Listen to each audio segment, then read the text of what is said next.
Hey everybody, I just wanted to pop on here just real quick and show you a couple things you can do when you are starting a brand new file. Okay, so we've had a couple questions in the group about creating a page that maybe has multiple photos on it for printing specific sizes. Maybe this is your page that you're just using to get your pictures printed at home and you're just trying to make the most of your 8.5 by 11 page. So let's pretend like we're going to print on an 8.5 by 11 page, whether it be from home or we're going to export it as a PDF and send it out to print to, Staples or somewhere, or export it as a JPEG and send it out for photographic printing with, in a photo lab. Okay, so what we're going to do is we're going to go up here to create. Now, keep in mind that I am using a computer, so I'm clicking around with a mouse and using a keyboard. You can absolutely do these same things on your phone or on a tablet. You just have to use your finger and the screen. So you're going to go to custom size. Make sure that you go over here to units first and choose the one that makes sense to you. I'm in the US, so I'm going to use inches. But I know that, in different parts of the world and even different people's different preferences, they're going to choose something different. So I'm going to go ahead and go 11 inches wide just because I like the more landscape kind of feel whenever I'm setting something up, by 8.5 inches tall. Create new design. All right, so here's our blank canvas. We're going to go over here to elements. It's on the left-hand side, it's almost all the way to the top. You are looking for a photo frame that looks like this square that I have my mouse hovering over, but mine is appearing here because I use it all the time. If you don't see it right here, just go to the search elements and do rectangle photo frame. Oh, or misspell photo and it's still going to know. Maybe not. I don't know. Let's throw in an O there. Oh, you know what? Okay. Maybe it wants to see, maybe it's searching for grids. See how it's giving me some really fancy things? I don't need fancy stuff. I just need a plain old frame. There we go. So just type in frame and it's going to be the first one you're going to choose. It's going to come in as a square, but you can absolutely adjust it by pulling and pushing on the edges where the little toggle bars are. Now, as I'm doing this, you can see that there's a little black area that pops up with dimensions right by my cursor. You can absolutely go off of that if you want, but watch how far. Let's just look at this for a minute. Maybe zoom in and get this a little bit bigger. Okay, so we're hovering over it and it says 4 inches wide by 6.6 inches tall. Watch how far I move that line before 4 inches changes. Oh, did you see? That's a pretty big tolerance there. In my opinion, that's too big of a tolerance for it to be moving. Like it's clearly, oops, I right clicked, sorry about that. It's really not still 4 inches, like a true 4 inches with that amount of variance in my thing moving. So you can totally do it like that. You can toggle away and push and pull this until the numbers right there say that it's 2 by 2 or 6 by 6 or 4 by 6, whatever. I prefer not to do it that way. So, excuse me, we're going to close this. Click on it, make sure, see how it's highlighted like this. You're going to click on position, which is right up here. And over here on the right hand or on the left hand side, I'm sorry, this little bar, this window pops open that says arrange and layers. You want to make sure that you're on the arrange one. I think that it's the default option that pops up first all the time, regardless. You're going to go down here to advanced. And in the width area, I'm going to change that to 4 inches. And I'm going to tab over and delete down to 6. Okay. So now I have a 6-inch spot here. And maybe I want another one, but I want it to be horizontal. So I'm just going to, you can right click, copy, right click, paste. You can also drag and drop. The other thing I like to do whenever I am setting up a page with a whole bunch of stuff that I'm going to print is I like to make sure that edges are aligned. So let me resize this real quick and I'll explain a little bit better what I mean. So I want this to be a horizontal picture. So I'm going to change the dimensions to 6 inches by 4 inches. Okay. And had that originally been right here, I would go ahead and grab these two and go still in this arrange area. You're going to choose top alignment. That way, whenever I put this on my cutter, all I have to do is one straight cut all the way across right here, and it's going to trim off the edge of both of those photos. So I won't have to be cutting this one and then accidentally maybe cutting into this one, or cutting this one and this one's like slightly down here and then I have to make another cut right here. So I try to be as efficient with my cutting as possible. So, all right, so now I've got a 4x6 vertical and a 4x6 horizontal set up on my page, but I also want to include a 3x4. So I'm going to go ahead and copy this and paste it. I used my shortcuts on my keyboard, so you didn't see me right clicking on the screen. We're going to go in again to position, change it to 3 inches wide by 4 inches tall. Okay. And it barely fits on there. Okay, again, we're sharing the edge with this one so that they can, one straight cut will do two things at once. And maybe I want to do, I don't know, a 2x2, maybe a couple 2x2s. I'm not sure how many I'll fit on here. We're going to duplicate this one. We're going to change it over here to 2, oops, by 2. All right. So again, sharing the edge. Can we fit another one? It's pretty close. I think it just depends on how tight your margins are on your printer. If you have a borderless 8.5 by 11 printer, you're not going to have any problem with that. But depending, that might not be a true 1/4 of an inch right there. So you might have, it might encroach a bit on your photo. So you can always tighten up this little hairline if you want right here and make it, let's get in a little bit closer. I find that if you get in a little bit closer, it allows you to scoosh a little bit closer, like my very proper terminology of scoosh. All right, so now we have space over here, I think, that we could fit another one of these guys. And let's get it a little closer. And can we get another one right here? I think we can. We just need to kind of get these. All right, so now I have my page set up, and let's drop in some stuff. So I'm gonna go over here to projects. Excuse me, folders. I have a photos folder. Let's go here to inspiration, and we're just, okay, here we go. Here's some just random photos I have. All right, so I click on the photo over here in the area where it's previewing for me. I click on it, it pops up onto my page, and then I can drag it into my spot. Once it's in my spot, if I want it to be zoomed in, I double click on it. And then I can zoom within the space. Now, let's say my photo was crooked. Let's see about crooked photos. I don't know who has actually used this editing option. So for those of you who haven't, let me show you about it. So right here, we can rotate. What it does is it zooms it, and then it rotates it slightly. It's super sensitive. So the tiniest little rotation, like movement, just throws it all out of whack. Okay, so once you get it maybe rotated the way you want, you will still have to possibly adjust the zoom. It's only going to zoom out so much, because now it's having to make the image a little bit taller than it really was to fill the entire space. I hope that makes sense. Okay, so if I don't like that photo there, I can use the detach option right here. It still keeps its rotate, and then I can drag it over here to my 2x2 spot, because maybe I want to include a card from Ellie Edwards. I don't know, this transitions kit. Just happened to be the first one I popped on. Okay, hard parts and easy parts. So we're gonna pop that in there right there. Okay, so do we see here how our edges went away? So how are we going to know where to cut? So in this particular case, I would click on the image. One of two things would happen here for me. I would add a stroke, click on the stroke right here. See how it's super thick? We don't want it super thick. We're going to change it to 0.5, and we're also going to change it to, I don't know, like a light gray color, something that your printer can handle and soak in your eyes, but not something to where, like, if you accidentally leave the tiniest bit of it on there, that you can still see it on the edge. Okay, so you have to know, how light is too light for your printer and how light is too light for your eyes. That is a personal preference that you got to figure out.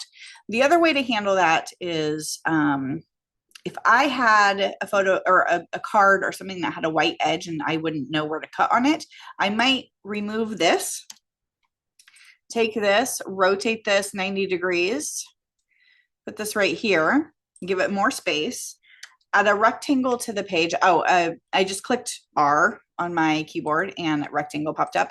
I think you can do the same thing with C and oh yeah, you'll get a circle. So I also do that, delete, goodbye. I also do that with T and you get a text box. So those are the three like super, I think the other thing I use is L and you get a line. Okay, so 4 things that I do use frequently using just my keyboard. Okay, so it doesn't really matter what color this is. It doesn't matter at all.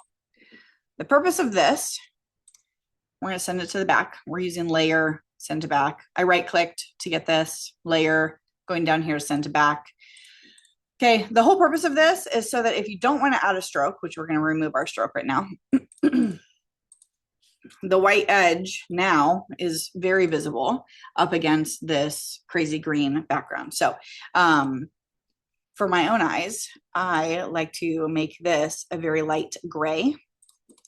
And if you saw my print file screenshot the other day that I posted in Canva, you'll see that I do this all the time. Now, sometimes I want to do a 3x4 photo, smaller on a white kind of card, like with a super thick border. And I will put that on here and I'll cut that out. So it's just something I've been doing for a while. It's kind of habit. Okay, so that is how I would set up something super basic like this. Now, let's just dive a smidge deeper and talk about one other thing I think that came up in the group. I don't think it came up in my post. I think maybe it came up in somebody else's post, but I think it's still super useful to know about. How can you access pages that you've already created, such as templates, in other files? From other files, sorry, and get them into this one. So you can totally open another tab on your window in Google Chrome or whatever program you're using. You can open up another window, access Canva, open up that project in Canva, copy everything, and then come back over here to this one and then paste it. You can totally do that. It's more time consuming and a little bit more clunky. So what I did there is all I did was I clicked on the add a page. I think that's what it said. Yep, plus add page. All right, now the key here is that if you want to add a page in its entirety from another file, you want that other file to be the same orientation. And I'm going to show you. We're going to do both. Okay, so I'm going to go over here to frame. I'm sorry, not frames, to projects, and we're going to go to designs. And I'm just gonna maybe randomly pick one of these. I don't know. No, that's probably a bad idea. I have a lot of folders. We're gonna go to memory keeping projects. We're gonna go to December stories. Okay, so we're gonna grab my December stories album. It's a 10x8, so it's the same orientation as this 8.5x11. It's just slightly smaller. And maybe on this page, I know that I want to use a photo configuration from this page or from this album that I've already created on this page that I'm currently working on. So I can preview all my pages over here. It tells me how many pages I have in that file. And okay, let's do something super complicated. It's not complicated, it's just time consuming. This, hovering over it, it is a collage page. Took me a couple minutes to set up, but I don't want to have to recreate it. So I'm going to click on that. And as you can see, it just came over, like it just populated itself onto my 8.5x11. It enlarged it so that it is 8.5 inches tall, even though my file that I originally built it in is only, I think it's like 8.125. But this is 8.5. So it did enlarge it all the way, but it only enlarged it proportionately. So that's why you're seeing white on the edges here. So let's do a little bit of work and I'll show you how I would quickly modify this page to fit, or I modified this collage to fit this page. So first off, we're going to get rid of all this nonsense that we don't actually need. Goodbye to all the pictures. I'm just clicking on them. I'm hitting delete on my keyboard. Okay. All right. So now we have them all. We're going to just highlight all of them. And we're going to grab the right hand toggle bar and we're going to pull it to the right side. And we're going to grab the left hand toggle bar and we're going to pull it to the left side. And now we have that collage from the other album in this document, in this page size orientation. Okay. So that is how I would easily and quickly pull something in from another one. Now let's talk about pulling something in from a document that is a completely different size or completely different orientation. So we're gonna go over here. We're gonna, if you hear that banging around, it's just my puppies are play fighting right on the other side of the glass window. So they're kind of loud. Let's see here, memory keeping projects. We're going to go to, I think my story album. All right. My sports album that I keep for my kids is a 9x12 album. So clearly the orientation is different. So I'm going to click it and it's going to take a 12-inch tall document and it's going to shrink it down to 8.5 inches tall to fit on this page. It's not concerned about filling the page for me. It's just trying to get my content from the other document into this document all on the same page. So now that this has happened, I will go in and I would delete these things, still leaving me with a proportionate, this is not a 4x6 size anymore. We can check the position. It's 4.25 by a little over 2 and what is that? 6/8, 7/8. Excuse me. Oh, excuse me. But proportionate wise, this is still proportionate to a 4x6 because it was scaled all together to make it smaller. So if I wanted to use this, we're gonna get rid of this. If I wanted to, let's see why. Oh, okay, they're grouped. I'm like, why can I not click on those lines? Goodbye lines. Okay, and are your group too? Okay, cool. Okay, and goodbye. Okay, so I would scoot this all the way over to the side. And what I would probably do here is possibly duplicate, or I'm just copying and pasting, and I would slide this over and I would get rid of, whoops, I would get rid of some of these things. Okay, I would select all of this. I would widen this out, and please take note that now little white gaps are appearing down here between these images. So these are things that you would want to like kind of clean up a little bit. If you wanted these all to be the same size, do not do what I am doing here. You would want to adjust them a little bit of a different way. Okay, so that is me getting, let's see if this is black or, oh yeah, it is. I didn't know if that was a like a true rectangle graphic that I just made black, or if it was a photo frame that I made black, because you can make these, instead of using them as photo spots, you can use them as, excuse me, as colored areas. So we can drop that in there. So that can be a photo spot, or we can delete it and we can go up here and change the swatch color to teal. Okay.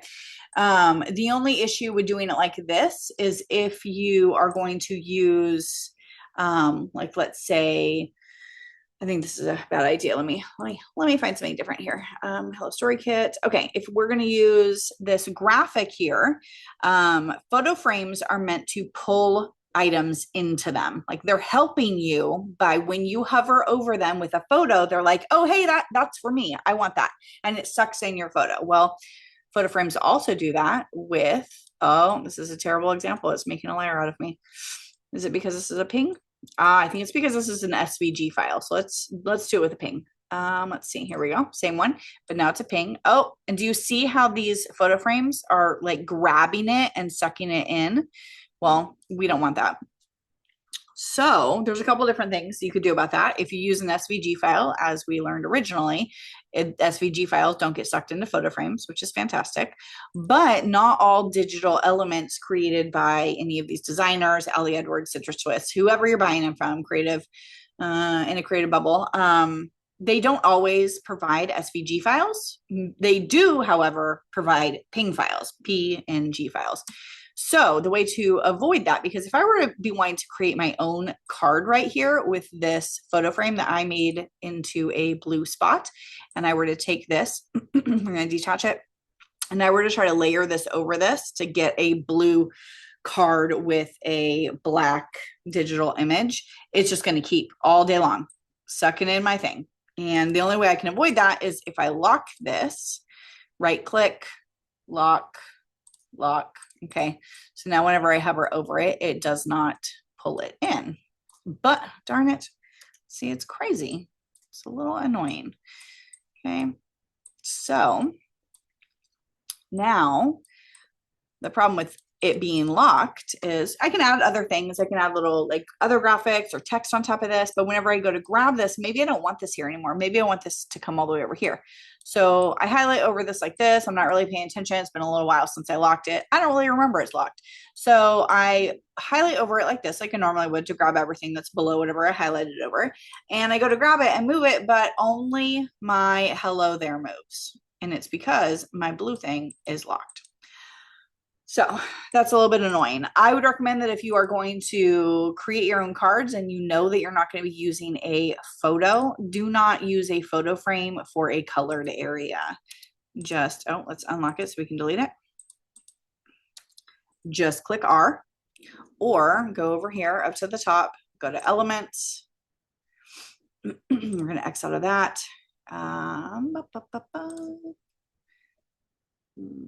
Here it is right here. Grab it and start with your rectangle, make it the color you want it. You can resize it and everything, just like we did the others. Position. Oh, you know what? It's not, I don't know the exact size because this is that wonky page. So, but I'm just going to reposition. I'm going to resize it with my cursor here. But if you did know the exact size, if you knew it was a 3x4, you could just use the position area and resize it that way. Okay. All right. So I hope that I answered your question about how to create a page that has multiple different sizes of photos on it for printing. Feel free to leave a question in the comments and I will see what I can do to answer it. Thanks so much.